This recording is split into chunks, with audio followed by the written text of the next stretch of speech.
Welcome to Plays with Pay, your favorite sports podcast by yours truly, Peyton Sutton. I'm here with North Meck's finest, Ashton Pierce, class of 2026. Let's just take it back from the beginning. So first, before we get into all of that, how are you doing today? It's late at night, I know, but how you doing? I'm doing great, staying at it. Of course. So what are you doing right now in terms of being in the off season? You know, it's building up to the season, but what you doing? You working out? Yeah, definitely every day, Monday through Thursday. We got workouts at school, so we're going to track and lift and run. Stuff like that just keeps me going. Okay.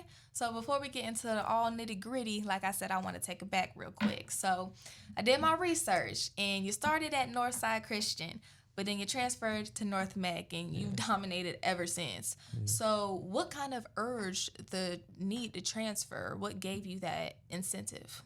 I feel like in the 7th grade when I transferred there, my game started to develop because I got the chance to play JV and varsity. So once I got to be able to like practice with varsity and get like those varsity minutes and stuff like that, I feel like that impacted why I transferred to North Meck, because I feel like I can go off a fresh start and be at a public school also, which helps. The North Meck coach has had many state championships. He has a really well-known record at North Meck. Does he make an impact on your game? Definitely. Great coach. He knows what to do. I mean, if I wouldn't be where I'm at right now without him. So, yeah, he puts me in a great position to be successful.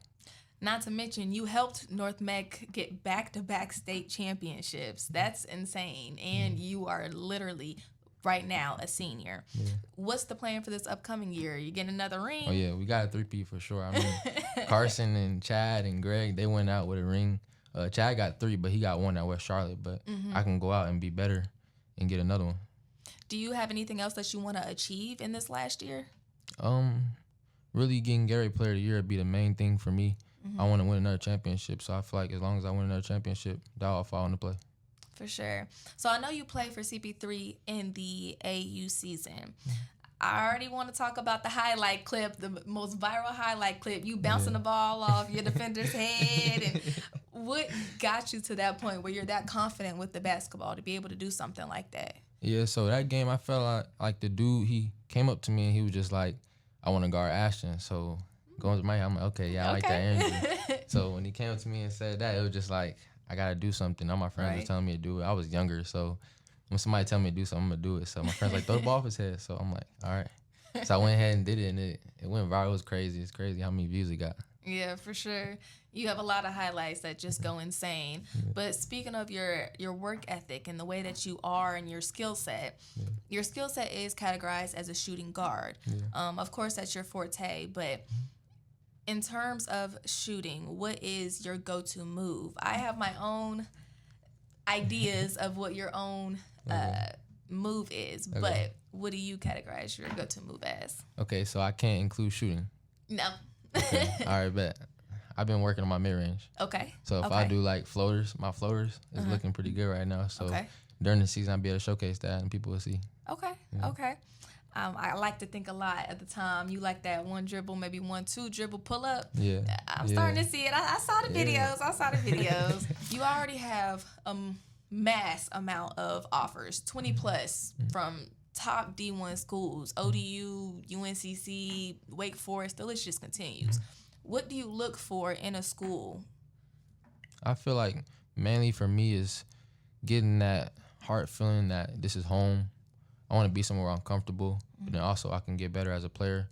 So I feel as if like when I went through my college decision like process, as I am right now, it's just falling in love with the coaches and how they treat each other and how they are like kind of like a family. Right. I'll be comfortable because I'm gonna be away, so I'm gonna have to be somewhere where I feel as I can see myself. That's how I went about it. I get that. Are you leaning more towards going not necessarily too far, but far enough, or you want to stay kind of close to the family? It really doesn't matter to me. I feel as if like I see myself going somewhere and say it has to be like a UNCG, then hey, I have to stay close to home. But wherever I feel comfortable, that's where I'll go. Understandable. All right, so going forward throughout your whole entire basketball career, how has your game developed? As you already stated, starting at Northside Christian and then going into North Meck, it was a good transition. Yeah. But how have you in total, how have you developed your game? I feel as if just staying in the lab. That's all it was. I feel like I had something I was good at, which was shooting, and I just repped it out in the gym, and then also put some weight on, so I'd be able to attack the basket more. So I just built onto my game, and that's what I stayed at, and just repped it out in the gym. Is that what you would categorize your work ethic as, just staying in the gym? Nah, I think my work ethic is like, because Kobe's my favorite player, so Okay. I feel as if I see the stuff that Kobe say and stuff he does, and I kind of go after that. So I definitely got a great work ethic. So you got that Mamba mentality then. That's what we're going for? Yeah, definitely. Okay, for sure. You also mentioned getting in the weight room and stuff. Is the weight room kind of something that you add into your schedule? Because a lot of the times it's different for males, but for females, the most prone actual accidents that happen are ACLs.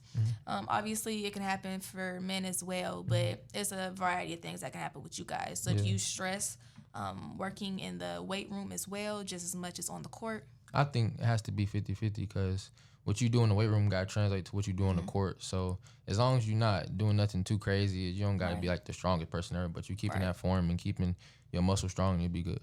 For sure.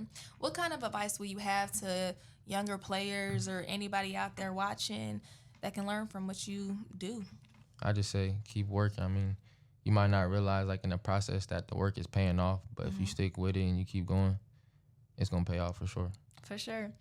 Y'all heard it here first. Go ahead and shout out your Instagram. Although y'all already know who it is. Go ahead. AS, the number 8, TONN. Tune in next time with Plays with Pay, where hustle turns into highlights.